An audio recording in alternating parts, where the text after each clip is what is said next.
Dax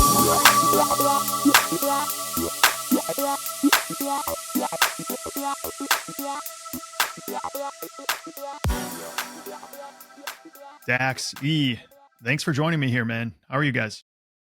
Thanks for having us. Of course. You know, I've been down this rabbit hole of 3D printing for like 3.5 to 4 years. I have a Prusa from the Czech Republic. Love this printer. It's great. The problem is that there's a newer version, or they're not a newer version of it, but a competitor out of China now called Bamboo Labs, which is murdering them. It's like twice as fast. It is more accurate. The one downside, so I'm researching this thing because a couple of guys I work with bought them and they're pretty badass. They run a server farm in China. So in order to send a file to your 3D printer from your computer on your Wi-Fi network, that file first goes to China's server farm, where then it's then relayed to your 3D printer that's in the next room. Yeah. I don't think I need to talk to you guys about the kind of privacy concerns that could be conjured up out of that, but it does bring to mind a whole bunch of different things. Like, you know, what if there's any government regulation about what you can and you cannot 3D print? I can guarantee you one of the first things that's going to happen is you're just going to say, it's going to say, nope, you can't print that because it has the resemblance of a gun or something, or you can't, nope, we can't allow you to print your fleshlight parts today because, you know, that's not allowed in your country.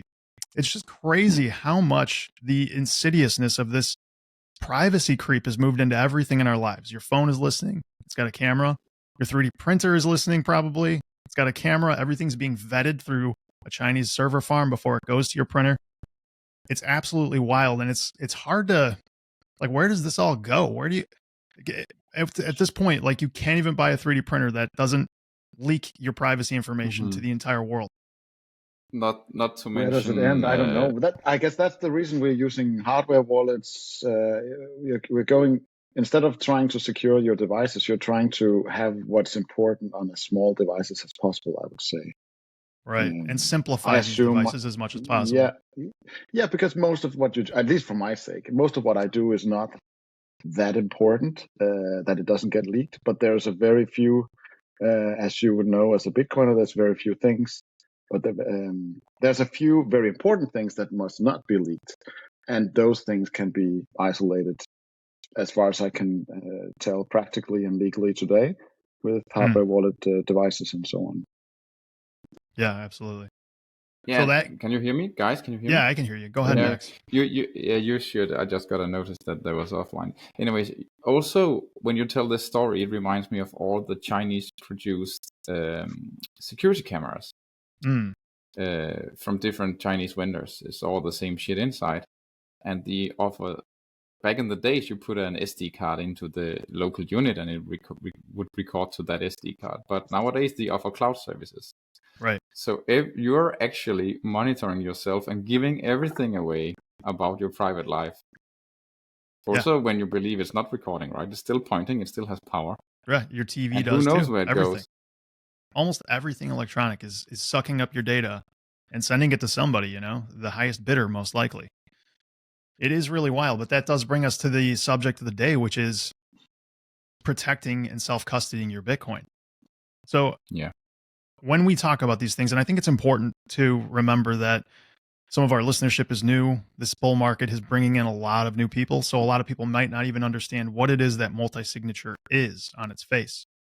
Why don't we just start there? That way we can kind of build toward what it is you guys are building and why it matters so much. So if you guys had to describe what multi-signature Bitcoin custody is, just simplify it, make it super basic, and we'll kind of take it from there. Some people may have experience with bank accounts where most bank accounts just have one authority. You have your personal bank account and you personally can ask the bank to move the funds from that bank account. But once you get to a business arrangement, what you usually do is you have your business account or accounts, and you make it so, or at least some businesses make it so that two people in the company need to authorize any transaction. So there's less chance of embezzlement and mistakes and so on. So usually one will do will create the transactions and queue them up at the bank, and some other person, let's say the CFO or something in the company, will do the sign off. And you will have in a way you have two persons, two authorized persons, saying this is a good, these transactions are good. Let's execute them. And the same thing happens with multisig. It's pretty much asking the Bitcoin. It's saying these addresses have need to have a certain amount of signatures before funds or UTXOs can be moved from this address. And it's the same thing. You can specify how many, and instead of persons in Bitcoin, you have keys. So you say these are the authorized keys for this address or these UTXOs, and you specify for each of those addresses how many of these keys needs to sign before the transaction is valid. And that's pretty much, I think that's a good analogy because it's very similar to what you do in banks. Yeah, absolutely. And there's also the you have, if you're using it for just yourself, you have the ability to spread those keys across a couple of different devices in case one device fails. You have a backup. So a good rule of thumb, a lot of people would use a 2 of 3 multisig, which means that 2 devices are needed to sign a transaction, any 2 of those 3. So you'd have, so if one fails or you lose one, you still have a backup, and it covers your ass from device failure or just plain old losing your device. But there is one like downside with all this multi-sig, because from single sig, which is the technical term for when you have 12 or 24 words in an ordinary Bitcoin address, that's a single sig address because you need one single signature. With multi-sig, if you lose your setup, if you lose the phone or the laptop where you have your wallet, which is also called a coordinator software because it coordinates everything, then in order to not sign but restore your wallet from scratch, you need the public keys from all the signers. In this case, in a 2 out of 3, you would need the 3 public keys. And the way that has been solved is that you combine them with other information in something called a descriptor, which describes your wallet. Makes good sense, right? But what if you lose your descriptor? We just talked about surveillance. What if you put it in the cloud and you are locked out of your cloud service? What if you had put it together with each share, which is normal when you back up your stuff, or if you have like a cold card, a Trezor, a Ledger, something like that, God forbid it, and you put those 3 different places with a paper copy of your descriptor, and then 2 of those papers kind of, like, say, vanish through water damage or something that happens to them. Yeah, fire. Then you have a very big problem because you just lost all your coins. Yeah. I want to just before you keep going, a simple analogy for this is if you have, let's say you have the wallet configuration file, the descriptor, as you said, and you have 2 of those seed phrases. Say you've saved, you had 2 of those on steel backups, you had a fire, but you've got the wallet descriptor and you've got 2 of those. So what the description is, or the wallet descriptor, in a simple analogy, is like the map. It's like the map to the safe, right? And then the seed phrase or the seed words themselves are the keys to the vault. Say it like that, yes. So you need 2 of those out of 3 keys, and you need the map to get to the treasure. If you don't have the map, you're fucked. If you don't have the keys, you're fucked. You need both of them. The threshold of keys. Yeah, exactly. So that's why it's very important for people when they start getting into playing around with multi-signature wallets that they understand that wallet description file is extremely important. Go on. Yes. Yeah, but that's exactly the issue, and even we misunderstood that in the beginning years back. That confused me to no end for a while. I had a really hard time understanding this for I mean, not for a long time, but it took a minute to, because when you understand single sig, you get it. It's just my 24 words. It's all I need. Very simple. This introduces a bit more complexity. And why is it you only need your 24 words or 12 words? It's because that's your private key. And your public key is derived from that. So it is in essence enough to have your 12 or 24 words, because built in from there or derived from there, any wallet can get the public key. But when you don't have access to one of your shares, how will you get the public key from that share that is derived? That is through your coordinator software, like Sparrow Wallet, for instance, pulled out and saved in the descriptor, the map, as you call it. So, and that was our issue in the beginning. Like, how can we solve this somehow so that people that want to use multisig which already is harder to set up, and you need to make 3 seeds, and you need to make them with high entropy, which is even more like, actually low entropy is also a very big thing that you need to consider. How do you make high enough entropy, high enough randomness? When you crack that nut, so you also need to derive in a safe way your public keys from those 3 seeds you made. And if you made them offline, which I would recommend, you need some kind of electronic device that gets those 12 or 24 words, so it can derive the pub key, because the pub key is the only thing you want to give to an internet-connected device, like your laptop with Sparrow Wallet, or your phone with Blue Wallet, or whatever coordinator software you use. You never want to give those applications that are online anything that reminds you of your 12 or 24 words. Nothing. Right. So when you have derived those public keys that you safely and securely can provide to the software, then the software will configure the wallet and make it into a multisig. And already here, when you reach this point, you have like sweat on your hands, right, on your forehead, because already here it's quite scary. And that's why it's so important to make test transactions with small amounts and yada yada yada. Right. I think it's really important too to just download Sparrow, create a whole bunch of multi-sig wallets, play with them, send $10 to them or whatever, small amount of Bitcoin. Just get used to going through those motions to get that, so you're more confident that you understand how to use it. Because with confidence, but I mean, not overconfidence where you just send your whole stack without testing anything, but you should have a very good handle on how things work before you start sending a significant amount of money there. And you should be able to erase it, reinstate it on each of your hardware wallets as well. And then I would say you're probably good to go as far as sending a sizable amount. Yeah. Yeah. The greatest test, sorry to disturb you, the greatest test is to delete your Sparrow wallet, delete your configuration file, only have your 3 backups made with SeedHammer, of course, and then see if you can back it up on a totally like empty installation or fresh installation. Right.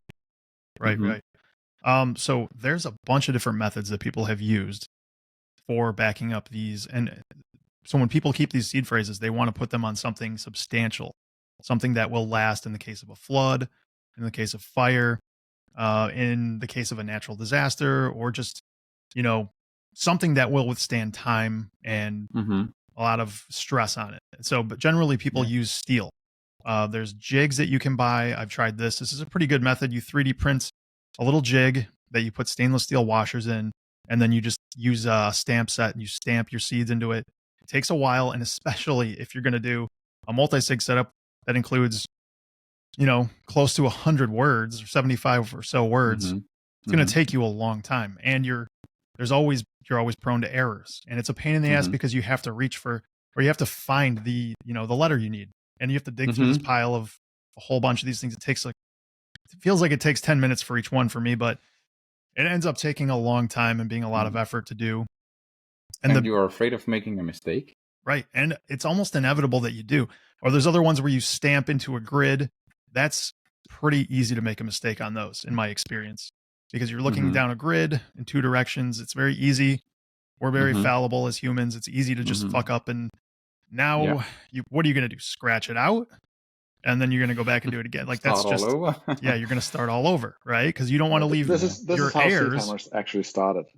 we were fucking around with these plates and hammering, stamping, and letters and so on. I've been there too. That's how it started, actually. So it's very relatable what you're describing. Yeah, and you are afraid of making an upright mistake. You're also feeling that it's very tedious, and it's not very there's no big pleasure in hammering steel into steel. Right. It annoys your wife. She hears hammering for like 3 hours straight. She's like, what the fuck are you doing in the basement? Have you been paying attention the last few years? If so, you know one thing. Not your keys, not your coins. This is a quaint saying, but it's real. If you're not holding your seed keys, you have a Bitcoin IOU, not Bitcoin. CoinKite is the maker of the Cold Card Mark IV. This is the industry standard for holding the keys to your Bitcoin.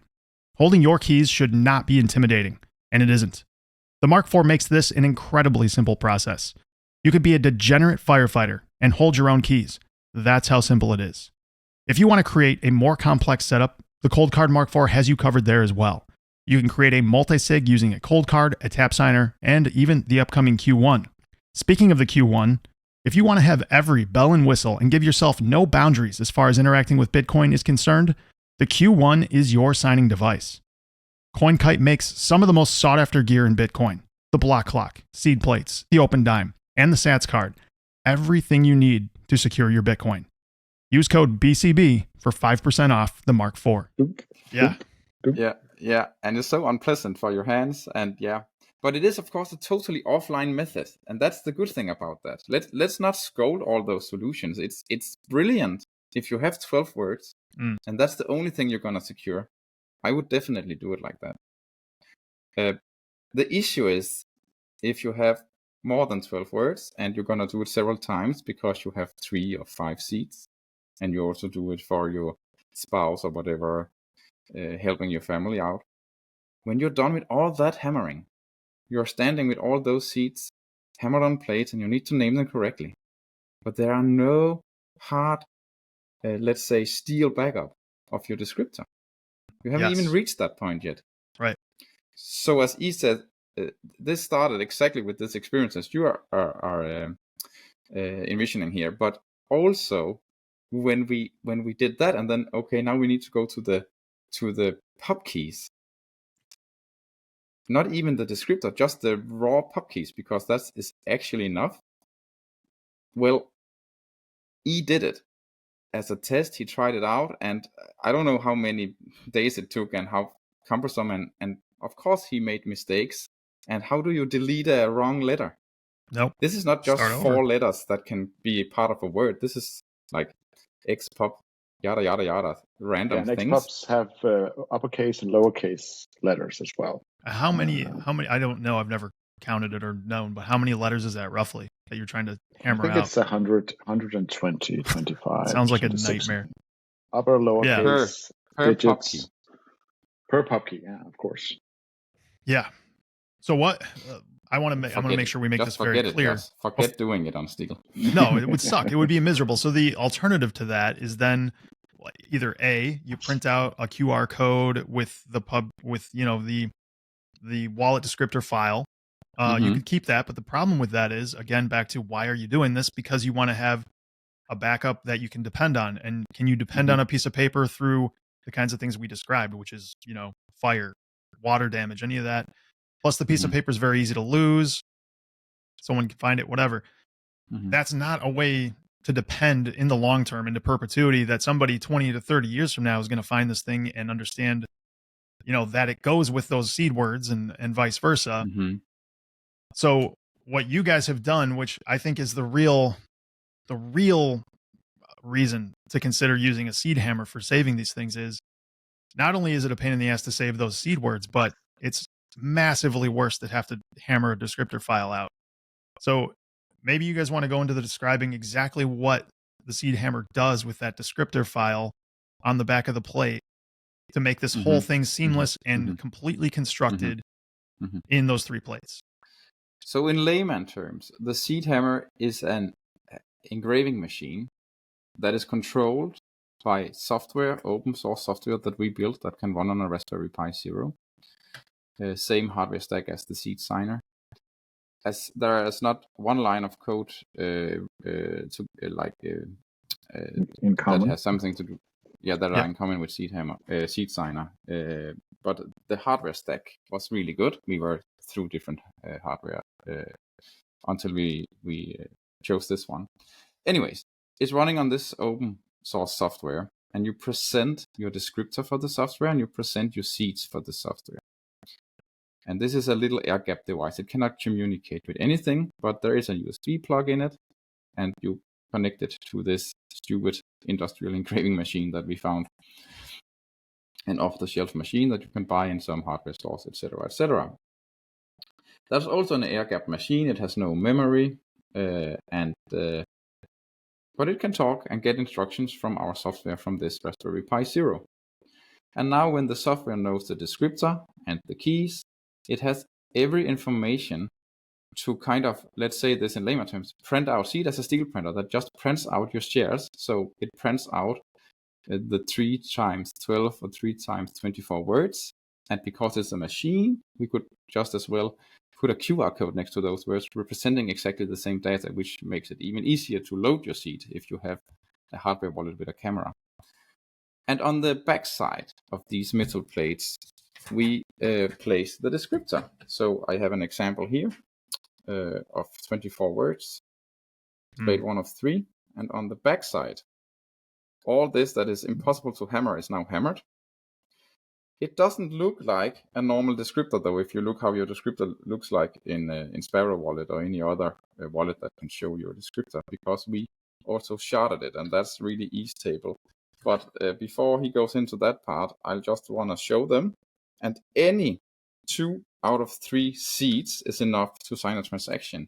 But the most brilliant thing here is that any 2 out of 3 plates are also enough to reconstruct your full descriptor, because this is not the full descriptor. We couldn't we couldn't place a full descriptor on one plate. Yep. That is, after I was done with it, I'm glad you brought examples because I'm not showing anyone mine. It's so elegant the way it's done. It's beautiful. I'm actually like, I don't want to stack these on top of each other before I find where I'm going to put them because I don't want to scratch them up, but they do look really good. Real good. You want to tell a little bit about what's happening here, because I actually can't explain it. Yeah, if you think your readers, your listeners are interested, I can go into that. Yeah, I'm curious. I mean, let's not go super long on it, but if you can simplify it for like 5 minutes or less, and we can kind of have some understanding of how that works. Also, did we lose the beginning of Dax's presentation of the device, or was it just me that had a bad internet? No, I had it too, but I'll edit that out. When this gets uploaded, it'll come out clean. I missed a little bit of it too. Okay. So so the backside, so as Dax mentioned, you can't fit 2 or 3 or more on the backside of just one plate. And the reason is the same as we discussed in the beginning, is that for a multi-sig descriptor, at least the multi-sig we're all using today, is that you have to include in the descriptor all the keys, all the participating keys.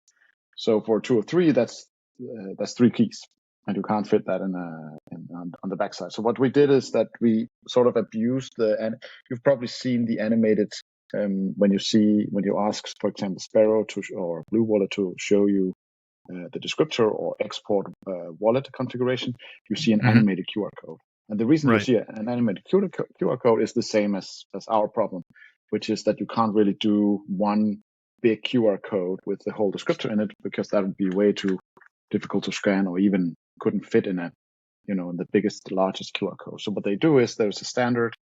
There are actually 2 competing standards now, but there's one standard, the UR format, where you can chop up data in several QR codes and then show them in a sort of a animated movies kind of thing. And we took that and just took out 3 particular frames of that animating QR codes and put them on the backside. And the cool thing is that for 2 or 3, what you do is that you can, because we need to have it so that any 2 plates can recover the full descriptor, which means almost by definition that you need every plate to have half of the descriptor. And how do you fit half of the descriptor on all the plates?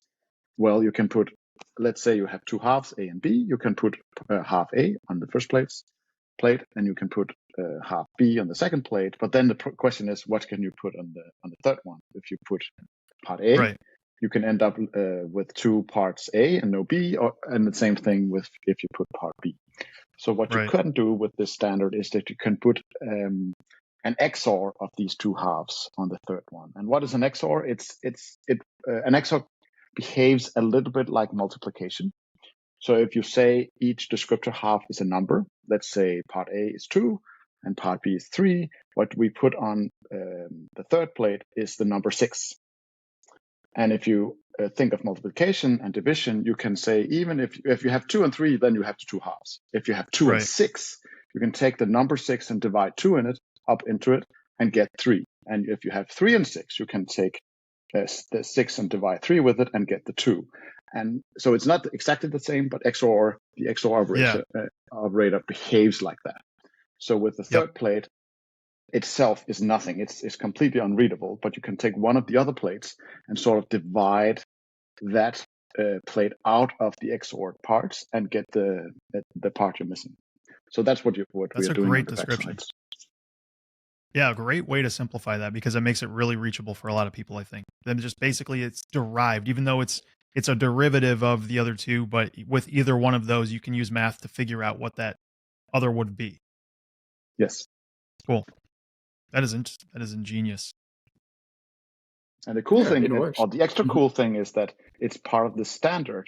So it's not like you need some SeedHammer specific scanner to assemble the two parts into one descriptor. It actually works, if you show it to Sparrow or Blue Wallet, it works as if Sparrow saw or Blue Wallet saw a very slow animating movie with QR codes. So it's, there's part A, there's part A, X or B. Well, then I have the whole thing. So that's the cherry on top, that you don't need specialized software to recover. That's awesome. I have a couple of questions for you guys that are a little off this topic, but still tangentially related.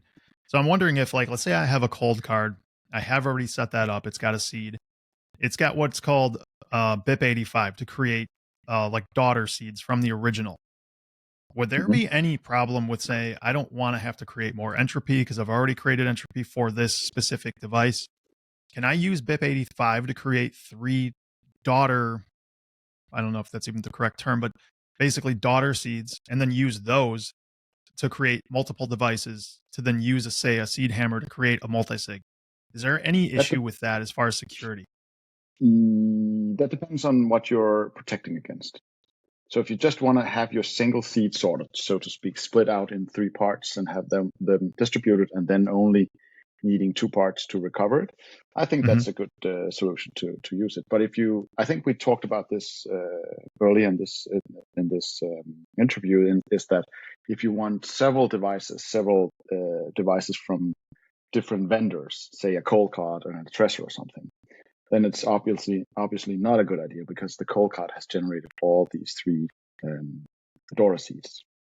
I see what you're saying. So the entropy, assuming the entropy being produced on that thing is good, theoretically it's fine. But because you want to split up the vendors just in case there's some kind of an attack vector you're not aware of within that device, it's better to have split it up.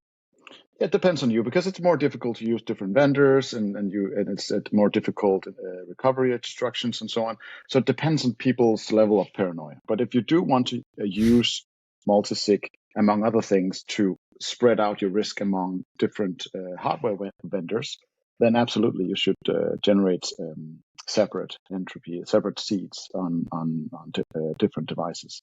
And there's another reason, which is that generating the entropy itself can also be, at least in theory, backdoored from the device's side without you knowing. So that's a whole other discussion. But you should also clarify to yourself whether you want a device to generate the seed for you, or you want to do it in a manual way. And that's, of course, that's a different discussion. But you can guard a little bit against, let's say, the one device. I wouldn't say any device, because it hasn't happened yet, but it could happen to any of these devices. So if you generate then your seeds on different devices, let's say 1 seed on a cold card, 1 seed on a tracer, and 1 seed on a seed sign or something, then even if one of these devices somehow has backdoored your seed generation, then they can't run away with your money or with your Bitcoin. Yeah.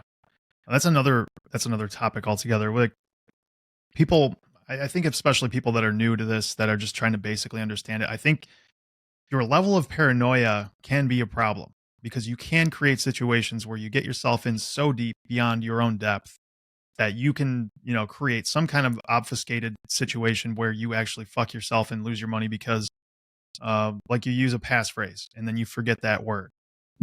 And just for people listening that don't know, like, you can add a 25th word to a seed phrase.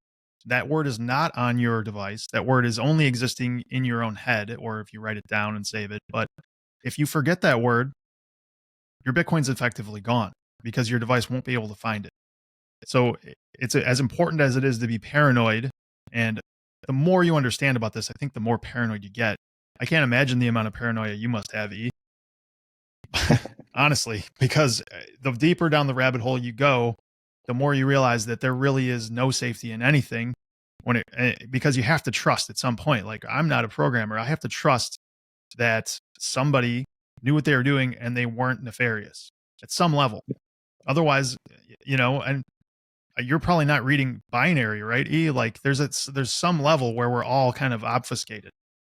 Yeah, exactly. And but again, I would say there's some practical things you can do. For example, using 2 or 3 hardware devices from different vendors is a very practical, I would almost call it low level practical way of sidestepping. You can't avoid it completely, but you can very much sidestep it, because the risk of one device being backdoored is very, very low, and the risk of 2 being backdoored in a way that they cooperate is extremely low, I would say. So it's these kind of small, I would say, tricks that can severely limit the risk you're putting yourself into.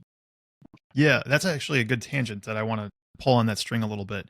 So if you were giving advice to somebody who is kind of intimidated by all of this, you just said 3 different devices for a multisig. That's a pretty obvious one. What is some other really good basic advice that you'd give people to protect themselves to the maximum extent without kind of going in too deep?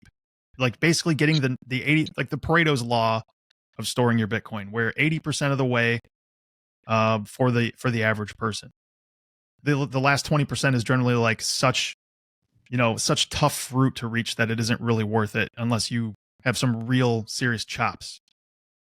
What is this person is? It depends on the capability of this person, because multisig in itself. Yeah. Mm-hmm. Go ahead. No, so for example, multisig is not a simple thing. It can be quite advanced for people just struggling with just understanding the basics of Bitcoin and single sig, how addresses works and keys works and seed works. So it depends on, I would say, if you're starting out, I would probably suggest that people started out with the lower amounts, as you said. One of you two said that test it out with low amounts, try to buy some Bitcoin, back it up to a single sig something, get familiar with it, I would say. Because get it off exchange is number one. Yeah, get it off exchange is number one. That is a very good first exercise. And then just use a single sig, I would say, if you're very new. That's why I ask, what level are you on? Because you really need to be comfortable with it before you can do these kinds of things. Because if you do it just from reading instructions off the internet or something, there's still with the usability of the current devices and software and so on, there are still some pitfalls. It's not like it's not like you will necessarily lose anything with a very high risk, but there is a few pitfalls and risks and so on. So yeah, that would probably be my maybe a little bit boring advice, that use a single sig for the beginner, so to speak. Right. And then when you get more Bitcoin or get more familiar with it, then try to research a bit about multisig, whether that's something for you. And even single sig, you mentioned that the risk of having, for example, multisig, if you have 2 or 3, then you can lose one of these parts and then still be able to recover. But you can do sort of the same thing if you have a single sig. You can just take you can make 2 backups of your single seed phrase and put those 2 in different places. And then you have some kind of redundancy. Right. That's good practical advice. Swan's mission is to help millions of people get into Bitcoin. So they built the fastest and easiest way to get started. It's just a matter of minutes to sign up and start buying Bitcoin with the Swan app. Introducing friends and family to Bitcoin has never been easier. And Swan now has 0 fees on the first $10,000 worth of Bitcoin buys, so it's free to get started. But don't worry. If you're already a Swan client, your next 10K of buys are also free.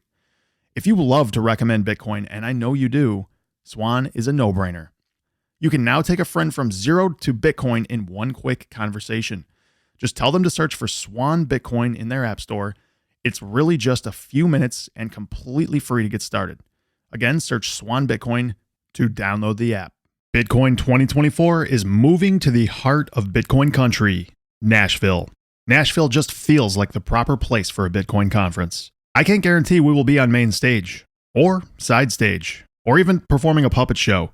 I can, however, say that we will be hanging out with the plebes, and if we have no obligations, we will very likely be getting drunk. Bitcoin Magazine is introducing a new event this spring, Bitcoin Asia. It's shaping up to be an unmissable experience. Stay tuned for more info. Whether you want to visit Bitcoin Asia or Bitcoin 2024 in Nashville, we have a coupon code for you. Use coupon code BCB for 10% off any ticket to either event. That's code BCB. Okay. All right. So we want to talk a little bit more about the future of Multisig here. And there are some things on the horizon that Taproot has enabled. And I think we'll let you guys take the reign on this because I have some cursory understanding of these things, but it sounds interesting. So Frost, let's start there. This is it's an M of N multi-sig that appears like a single sig on chain, better privacy, offloads complexity off chain. So give us a little bit, flesh that out for me a little bit. I have no clue what Frost is. I just read that. E will take care of the technical part, but in layman terms, you can say that Frost exactly is what you said. It's a way to have a multi-sig wallet that on-chain for everyone else looks like a single sig. Right. That means you have lower fees because you don't need it's like a single sig, so there are lower fees. And when you look at the transaction on the blockchain, there's kind of more privacy because you cannot see that it's part of a multi-sig. So it also adds some privacy to it. Mm-hmm. So that's like when E explained it to me, that was what I got out of it. It's kind of a multi-sig that on-chain acts and looks and behaves like a single sig. Okay. So I guess my first question, and the first question a lot of people probably have is, so how does this interact with Bitcoin? So it sounds like a lot of things are going on off the blockchain, right? So how is that happening? And then how is that kind of bridging the gap onto Bitcoin in a trustless way? So what happens is that you do more setup.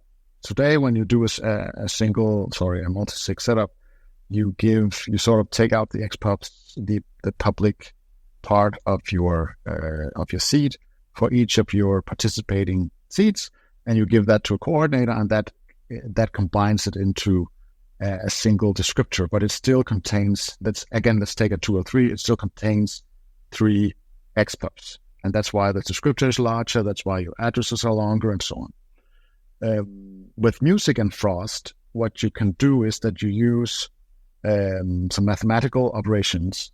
So you can take these public keys and combine them into one. So you can, and that's what Taproot or Snore signatures enable you to do, at least at the easy level. You can do it with without Snore and Taproot and so on, but it's much more difficult to do. So what that unlocks is that you can more or less easily make these combined or aggregate public keys that contains several public keys into it. And mathematically, that's reasonably easy to do. What's very difficult to do is to make sure that the resulting aggregated key only contains your public keys, right? So again, let's say you have a Coldcard Treasurer and a SeedHammer, and one of these wants to, when you set up your Frost wallet, and you will end up with an aggregate public key, you can't just look into Sparrow and see, well, it contains only these 3 keys. So one of these devices, again, I'm not saying that they are doing it, but they could, if you're not careful, they can smuggle in several other public keys, so that you end up with not a 203, but a 205, where the 2 remaining keys are under control by someone else, and you can't really know that, you can't really detect that. So my point with this is that you spend a lot of more careful protocol when you set up the wallet to ensure that the aggregate public key contains only your keys in a secure way. And that's mostly what Frost is about. It's actually about setting up this aggregate key in a secure way. But once you have this aggregate key, then from that point on, from the Bitcoin network's perspective, it acts and sounds and walks like a So E, is it the coordinator softwares, like the tool, that's its like responsibility to help you not getting cheated by the system? It's actually the responsibility of each of the devices. So you have multiple communication rounds, where each of these devices first commit to their public key, send it to the coordinator, then the coordinator sends it out to each of the devices again, and they verify that they verify that the public keys actually contains only their key and so on. So yeah, it's the coordinator's job, but mostly it's the individual devices. For example, if you have several people with each of these devices, each of the participants in this Multi-Sig needs to know that it was set up correctly. So it's actually more the device's responsibility. Okay. Whereas the coordinator just acts as a coordinator. Just Frost is not widespread. Is it even out yet? I don't even know that. Used by anyone. It's out in the sense that it's working, apparently, at least. But I'm not aware of any.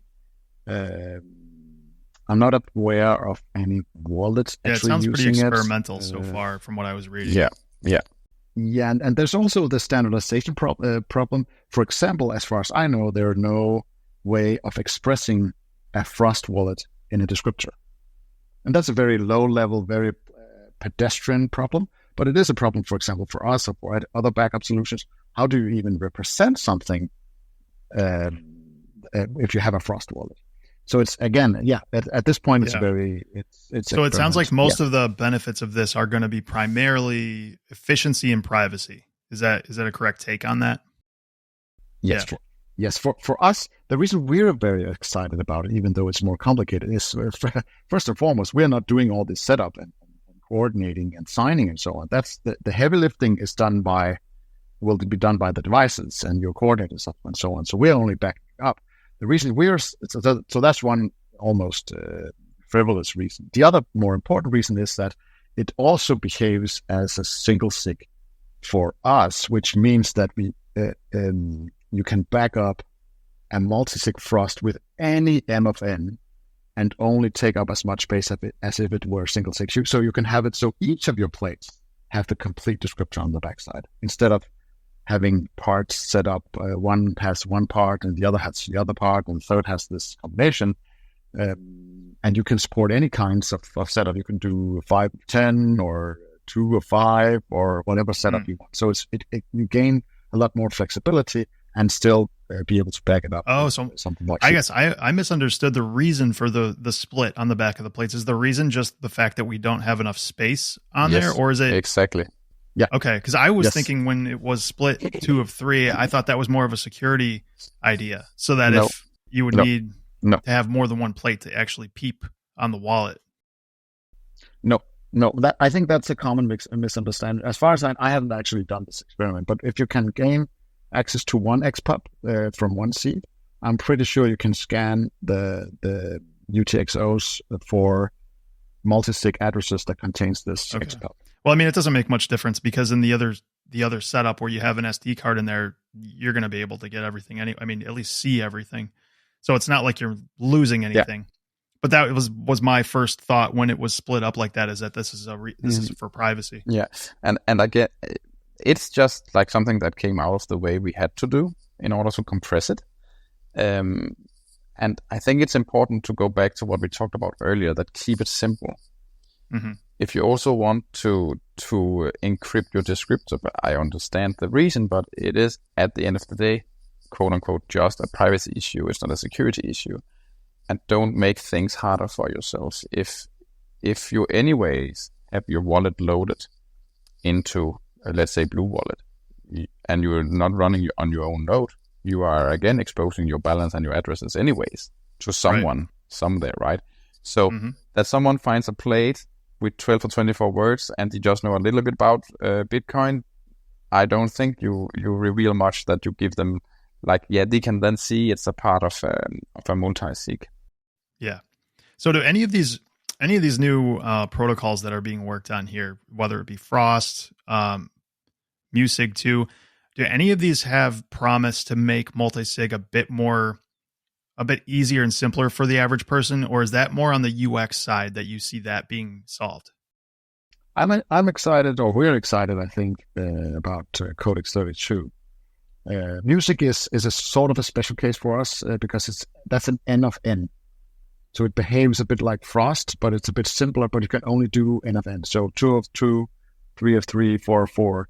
So it's not as, I would say, as relevant for the use cases that SeedHammer, I think, is mostly used for. So that's mostly Frost or Codex 32. The reason so Codex 32 is a different representation of your seed or your master key instead of the bit 39, which are the word list you're familiar with, where you have 12 or 24 words selected out of a list of 2,048 words. Codex 32 looks a bit like a Bitcoin address, the SegWit one starting with BC1 and lowercase q, and then a lot of digits and letters.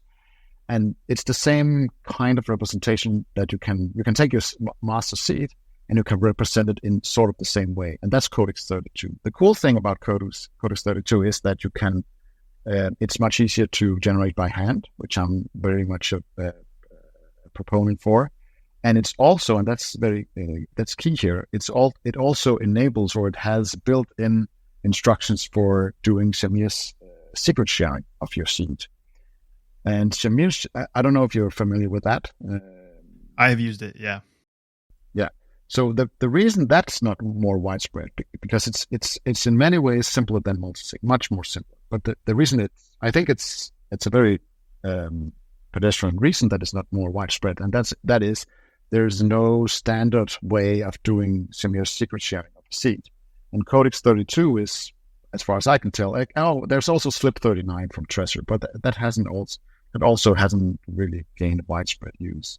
But the cool thing about Shamir's secret sharing is that you literally split up a single sig. So what you have is a single sig, and that's it. Your wallet is single sig. You have one seed, or in Codex 32 you have one secret, but you can split it up in any split up as you would for a multi-sig. It could be 2 or 3, it could be 3 or 5, it could be 5, 10 or anything. And you only need to store or back up those shares. Right. You don't need the descriptor. You can print the descriptor on the backside if you want to, and you can of course have it conveniently loaded in your wallet, but it's not necessary. And the reason it isn't is that Shamir's secret sharing is something where you can take anything and split up in multiple parts. And if you have enough parts, let's say 2 out of 3 parts, you can take those 2 parts and combine it into the original secret. And the original secret is your seed. So it doesn't need the descriptor. It is much more like single sig, because it is a single sig. It's just split up like a treasury map or a right. What is the reason that Shamir is it just because it doesn't have a standard that people kind of shy away from using it? There's got to be some other downside that multi-sig is superior to it. There is at least. Yeah.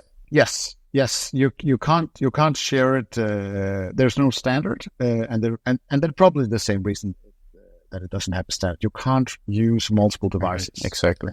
If you need to combine, you only have one device, or I guess you could argue, but this wouldn't be as secure. You could have multiple devices with the same seed as a backup device, but then you have a whole secret that could potentially get compromised, right? If I am allowed to jump in, the whole idea is that, like, from my perspective, I'm the non-technical guy. I just know it feels really good to use multi-sig, because when I load a seed into a seed signer or a Jade or whatever I'm using, or I have a stateful signer, I know that this, even though that electronic device wanted to cheat me, it can't, because it doesn't know the other shares in the multi-sig setup. I see. Yeah, so that's the multi-vendor side. Multi-vendor. It doesn't even have to be multi-vendor. It's just that the idea that any signing device in a multi-sig does not know the other device's private keys. So it cannot cheat you that single device, at least. Mm-hmm. There are ways, of course, to hack a multi-sig, but let's just keep it simple. When you have a single sig that is split up with Shamir's shared secret, which, as E says, can split any secret up, Now we are just splitting up a single sig. That's really nice for storing your seed, because if you lose some of the parts, as long as you have the threshold, you can recreate your single sig. But when you recreate your single sig, because it's a single sig, you're going to do it on one device. You're going to travel around to your locations and load parts of this Shamir shared secret in until the device has the full private key. And now one device has access to all of your coins. Yep, because it's a that single makes total sig. sense. And that's like what I personally kind of makes me a little bit scared. If someone has a life-changing amount stored on single sig, even though it is split with Shamir shared secret, it's still single sig. One single point of failure, and one person, if you have a low entropy, can hack it very quickly. There can be issues with the hardware wallet whatsoever. And that you don't get with Multisig. Yep. Yeah, but the other side of this argument is the same that, Josh, when you asked me what would you suggest for someone asking about backing up. With Codex 32, there's, at least when it gets more widespread, and right now it's not really supported anywhere. As the same as Frost, but it's more of a standardization thing, because it's much simpler. It's a much simpler standard because it doesn't try to do as much as Frost. What I would say is to this person asking me is use single sig. And with Codex 32 and Shamir's, if it's widespread, you can actually get the benefit or a simplicity of a single sig, but you can have a backup that is split out. So you can get if you're happy and satisfied with a single sig for simplicity reasons or whatever, then you can keep that, but you can also have this split out sharding of your seed when you back it up. So you kind of get some of the advantages of Multisig, but you keep all of the properties, including the simplicity of the single sig. I want to ask, this is kind of out of left field, but I'm just curious personally. So if there was a computer, like something very advanced, that could brute force a Bitcoin seed phrase or a private key, would that actually make it more? It would be more difficult to brute force a multi-sig because you have to brute force multiple keys, correct? Yes and no. I love that answer. Yes, because of course there are two. Yes and no. So yes, because of course you have to guess two seeds. Brute force two seeds. But no, because it's not the same as brute forcing 24 words. It's if you have, let's say you have a 2 of 3 with 12 words each, and you have a machine that can brute force 12 words, and within, let's say, a year or something, and then 2 of these 12 words will probably not take you 2 years, because you're going to have 2 machines or something. Right. I see. Whereas if you have 24 words seeds, just one single sig with 24 words, it's exponentially much, much harder to brute force 24 words than it is 12. So the 2 separate seeds, it's because those seeds are not dependent. You can guess them, you can brute force them independently. Whereas with the 24 words, you have to brute force all 24 words. Okay. So that's the no part of the answer. So when you guys are creating your own multisigs, you're not using 12 words, you're using 24. So personally, I think 12 words are enough. But that again, it's up to what people think and what makes you sleep well at night and so on. Yeah, that's the other thing about it. Because, sorry to interrupt you, E, but 12 words already is so goddamn hard. Like, it's such a huge number. Anyways, I think the discussion about 12 and 24 words, like, do you want to make your seed one, I don't know if this is the right explanation, but one amongst a trillion billion seeds, or one that is exponentially higher? And it's just a decision. I think what's more important is to talk about how do you find your seed, because all seeds already exist today. You just need to select one. And how do you do that? Do you do it with 10 dice rolls, which will lead to a very low entropy, which might be surveilled already? Or will you do it in a way with many more dice rolls or some hardware that are helping you, and so on and so forth? And we didn't discuss that about the codex part, because in Codex 32, you can by hand create your private key in a way where they have removed the bias from the dice. I don't know how it works exactly. E can explain it better, but that's really interesting to me because I like to make the seeds offline. Wait, what do you mean by bias from the dice? A dice can be like, if it's not a casino grade dice, it might tend to have 6 on top and 1 in the bottom because it's a little bit heavier side. I see what you're saying. So it's not. So the bias is just that a dice have a tendency to roll one. So the tendency is not to have completely 1/6 of a chance to roll any of the sides. If it has a bias, it's one of the sides, or more of one of the sides have a higher or lower chance of being rolled. I have to get my loaded dice are not the dice to use. So then, the point of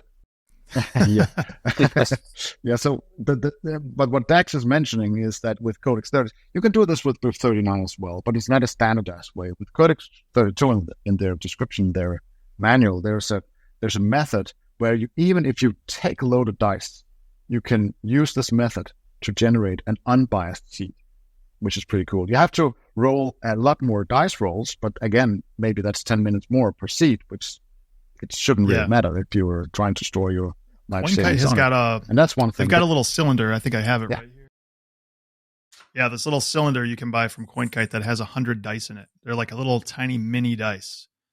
And I've got to believe, I hope, we'll have to ask Rodolfo the next time I talk to him, but I would hope these are weighted correctly so that you get random. But that's a pretty convenient way to roll one time and get a shitload of randomness. Mm-hmm. Yeah. Of course, the problem with inputting dice rolls into a device and getting a seed out is that you don't know whether your dice rolls are being properly used as the source of the entropy for your seed. And that's a whole, again, with Codex 32 and with some methods with BIP39 seed phrases, there are methods where you can use dice rolls and completely offline manually verify that this dice roll corresponds to this word or this character in Codex 32. And in that way, be absolutely certain that what you rolled is what ends up in your seed. Yeah. I think we're far. That's probably I was going to say we're far afield of what most people are going to be doing here. I think.